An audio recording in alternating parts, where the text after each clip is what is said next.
গাম গণপতি নমঃ। হ্রিম হ্রিম শ্রীম শ্রীম লক্ষ্মী বাসুদেবায় নমঃ। আপনাদের সবাইকে আপনাদেরই পরিবার ভাগ্যালাপে সাদর অভ্যর্থনা। আজকে যে বিষয় নিয়ে ভিডিওটি করছি খুবই সময়োপযোগী একটি ভিডিও। মুখে একটি জিনিস নিয়ে যার নাম বলবেন সে হয়ে যাবে আপনার বশে, আপনার হাতের মুঠোয়, আপনার কন্ট্রোলে। সেই সাত্ত্বিক পদ্ধতিটা কিভাবে করবেন সেই সম্পর্কে আপনাদের জানাবো।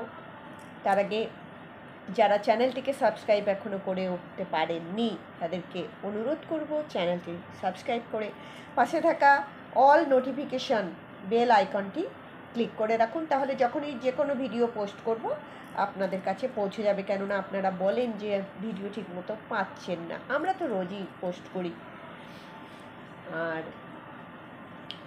অবশ্যই লাইক করবেন, শেয়ার করবেন, কেননা প্রত্যেকের জীবন সুন্দর হয়ে উঠুক এই কামনাই করব। চলুন আমরা শুরু করি। দেখুন, শনিবার দিন সন্ধ্যার সময় এই কাজটি করতে হবে।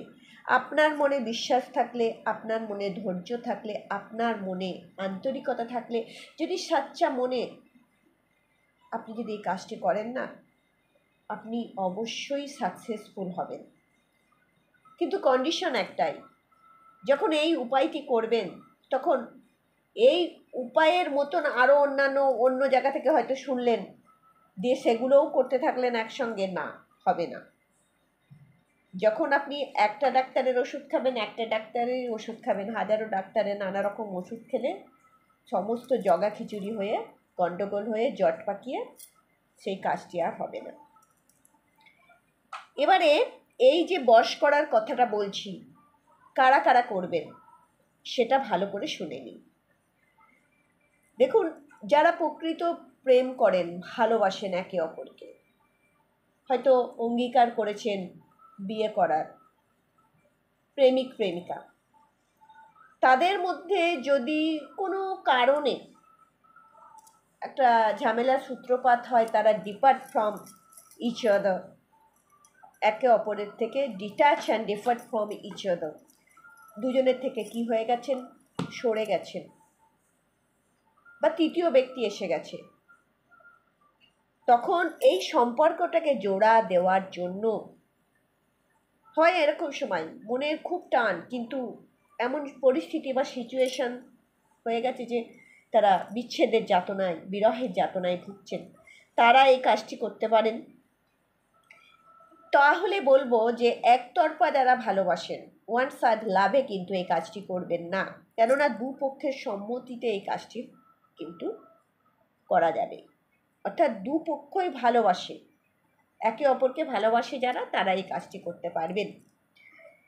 যারা স্বামী স্ত্রী, যে কোনো কারণে আপনাদের মধ্যে ডিট্যাচমেন্ট চলে এসেছে, বিরহ চলে এসেছে, বা শারীরিক মানসিক একটা টানাপোড়েন চলছে, তাদের মধ্যে দূরত্ব সৃষ্টি হয়েছে, তাদেরকে বলবো ওই থার্ড পার্সনের আবির্ভাবেও এই কাজটি করতে পারেন। থার্ড পার্সনের থেকে মনটাকে দূরে সরিয়ে আনার জন্য, অ্যাটাচমেন্টের জন্য, নিবিড়তার জন্য এই কাজটি করবেন।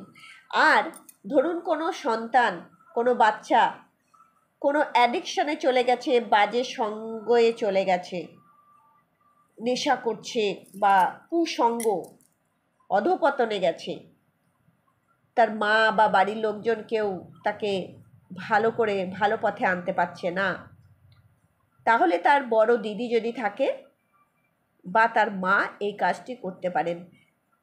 কারোর কোনো ক্ষতি হবে না, কিন্তু একটা টান অনুভব করে একে অপরের সাথে একাত্মবোধ হবে এবং সেই যে কুসঙ্গ থেকে সে কিন্তু সরে আসবে।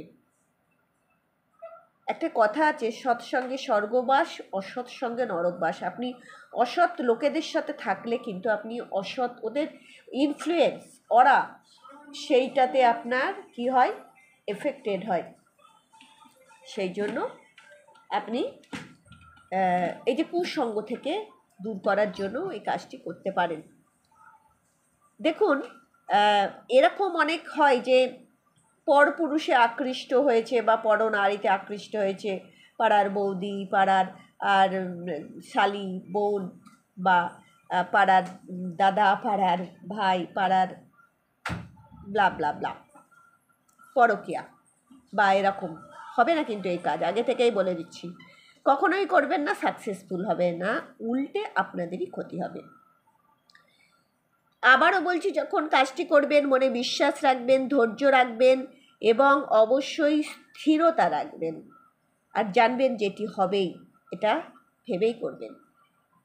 আর আপনাকে কি করতে হবে, প্রথমে শনিবার দিন সন্ধ্যাবেলায় আপনি একটি শুদ্ধ বস্ত্র পরুন। শুদ্ধ বস্ত্র মানে পরিষ্কার একটা জামা কাপড় পরুন। সেই জামা কাপড়টি পুরুষ বা মহিলা যে কেউ করবেন। আরেকটি কথা বলে রাখি, যদি জন্ম ঔষধ চলে করবেন না, মৃত্যু ঔষধ চলে করবেন না, এবং মহিলারা পিরিয়ড চলাকালীন করবেন না, শুদ্ধ হয়ে গেলে করবেন, কোনো অসুবিধা নেই। শনিবার দিন নিজেকে একটু গঙ্গা পবিত্র জামা কাপড় পরে, মানে শুদ্ধ জামা কাপড়, নতুন জামা কাপড় পরতে হবে এমন কোনো ব্যাপার না, শুদ্ধ কাঁচা জামা কাপড় পরে নিলেন, ছেঁড়া ফাটা করবেন না, কাঁচা জামা কাপড় পরে একটু গঙ্গা জল ছিটিয়ে নেবেন, লাল রঙের বস্ত্রটা ধারণ করবেন, লালের আধিক্য যেন বেশি থাকে, লালটা বেশি থাকে, আর উলের আসনে বসবেন বা কম্বলের আসনে বসবেন। তারপরে দুটো লবঙ্গ নেবেন।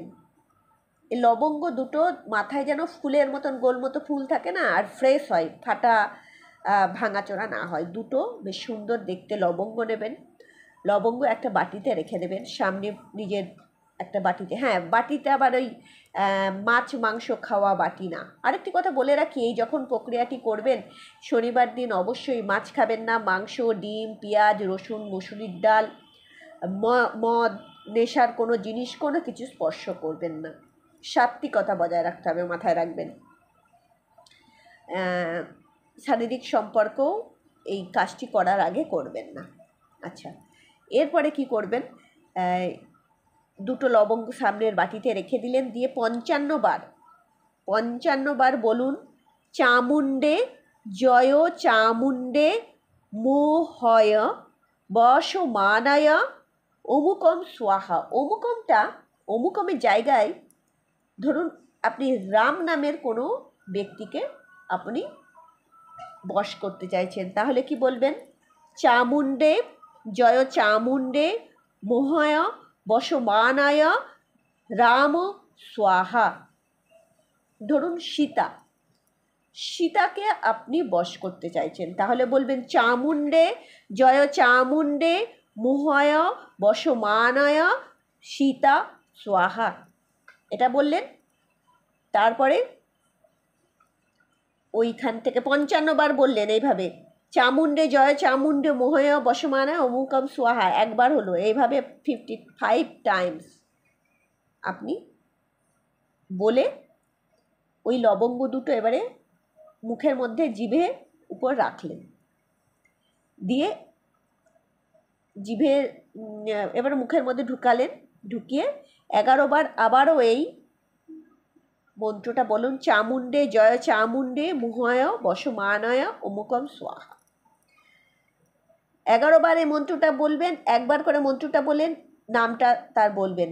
রামকে যদি বলেন রামের, তাহলে এই যে চামুণ্ডে জয় চামুণ্ডে মোহয় বসমানায় অমুকম স্বাহা রাম, এই অমুকমের জায়গায় তো রাম বলবেন, রাম স্বাহা আবার বলবেন রাম।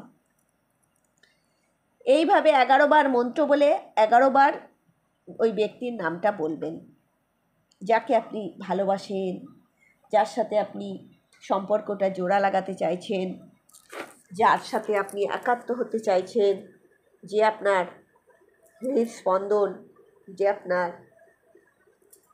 ভালোবাসার নাও মানে তরি মানে নৌকার মাঝি, সেই নাওয়ের মাঝিকে আপনি একাত্ম করতে চাইলেন, কাছে চাইলে আপনি তার নামটা বলুন। 7টা শনিবার কিন্তু আপনাকে এটা করতে হবে। এবারে কি করবেন, এই লবঙ্গ দুটো মুখের থেকে বের করবেন, একটা কাগজে মুড়িয়ে দক্ষিণ দিকে মুখ করে দক্ষিণ দিকে ছুঁড়ে ফেলে দেবেন। 7টা শনিবার আপনাকে করতে হবে, হাত ধুয়ে নিয়ে। তারপরে আপনি আপনার যেমন সাধারণ মানে কাজকর্ম করেন সেরকম করুন, কোনো অসুবিধা নেই। 7টা শনিবার করবেন। মহিলাদের পিরিয়ড চলেই আসতে পারে। এর মধ্যে পিরিয়ড চললে ব্রেক করবেন, মানে সেই দিন না করে আবার পরের শনিবার করার চেষ্টা করবেন, কোনো অসুবিধা নেই, করুন, উপকৃত হবেন। যতটা আপনি ধৈর্য নিয়ে, বিশ্বাস নিয়ে, স্থিরতা নিয়ে, ঐকান্তিক ইচ্ছা নিয়ে, একাগ্রতা নিয়ে আপনি করবেন, যতটা কনসেন্ট্রেট করতে পারবেন, জানবেন, ততটাই আপনি উপকৃত হবেন, তত তাড়াতাড়ি আপনি কিন্তু আপনার ফলটা লাভ করতে পারবেন। আপনারা উপকৃত হন, আপনারা ভালো থাকুন, অবশ্যই আমাদের সাথে একাত্ম হন, আমাদের সাথে থাকুন, এবং বড়দের আশীর্বাদ অবশ্যই আমরা চাইব, এবং সবার ভালোবাসা। ভালো থাকবেন। হরি ওম।